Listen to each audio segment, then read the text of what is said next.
بسم الله الرحمن الرحيم. رد فعل النهارده هو الهروب. في الاغلب المخ بيستخدمه لو رد الفعل اللي اتكلمنا عليه في الحلقه اللي فاتت ما نفعش. على طول المخ بيدي امر بالهروب من الخطر، وخصوصا لو الخطر ده قريب منك جدا. ده بالظبط زي ما تلاقي حد بيجري وهو خايف. بس طبعا اليومين دول الخطر بقى مختلف. الخطر بقى عباره عن ناس ممكن تضغطك وتوترك، او موقف صعب اتحطيت فيه وعايز تهرب منه، لان الغابه اصبحت مودرن. فالهروب دلوقتي بقى اشيك شويه، لان مفيش حد قاعد في قاعده ومش مرتاح هيقوم يجري. فرد الفعل بيظهر في صوره مختلفه، يا بنبعد يا بنحط حيطه بيننا وبين الشخص او الموقف الموترنا.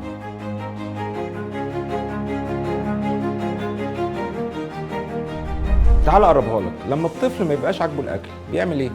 بيودي وشه الناحيه التانيه. بالظبط بتحصل مع الكبار لما الكلام ما بيعجبهمش، بيودوا وشهم الناحيه التانيه، يدعك عينه او يغطي وشه باي حاجه. كل دي اشارات للجسم بتوضح ان الشخص مش مرتاح وعايز يبعد. والاشارات دي بتظهر قوي مع الناس اللي احنا مش عايزين نتعامل معاهم. ورد الفعل ده ممكن يبقى شكله بسيط جدا، زي جالك ايميل من مديرك او من عميل عنيف حبتين، فدماغك تحميك من الخطر وتخليك تقفل شاشه اللابتوب. باخد بالي من رد الفعل ده مثلا لو العميل مش عاجبه العرض اللي متقدم له، يودي وشه الناحية التانية أو يقرر إنه يقوم من مكانه، وده بيبقى وقت مناسب لتغيير العرض.